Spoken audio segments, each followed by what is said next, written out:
finalement, Barcelone a joué son match aller tant attendu contre le Borussia Dortmund en quart de finale de la Ligue des Champions, et après beaucoup d'anticipation, Barcelone a battu le club allemand par pas moins de 4-0.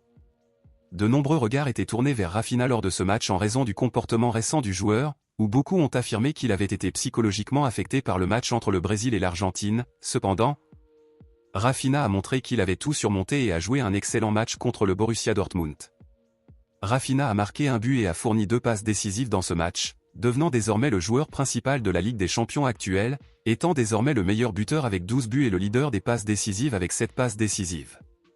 Aucun autre joueur brésilien n'a réalisé d'aussi bons chiffres dans une seule édition de la Ligue des Champions, et de plus, Rafinha est sur le point de dépasser les chiffres de Messi dans la compétition. Rafinha est donc sans aucun doute sur la bonne voie pour remporter le prochain Ballon d'Or.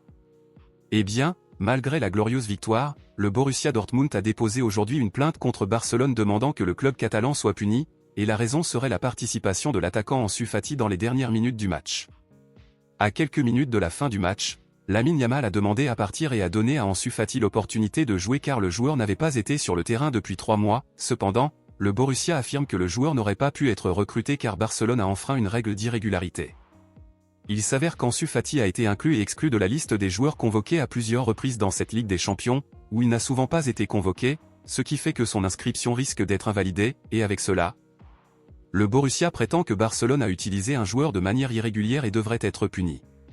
Eh bien, je crois honnêtement que rien ne se passera à ce sujet, et qu'en fait, ils ne savent tout simplement pas comment gérer la défaite. Avec cette victoire, Barcelone est pratiquement déjà qualifié pour les demi-finales et a le Bayern Munich et l'Inter Milan comme adversaires possibles lors de la prochaine phase de la compétition.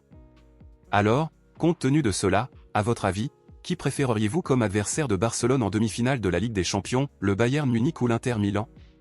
Dites-le moi ici et je lirai votre commentaire. À bientôt dans la prochaine vidéo.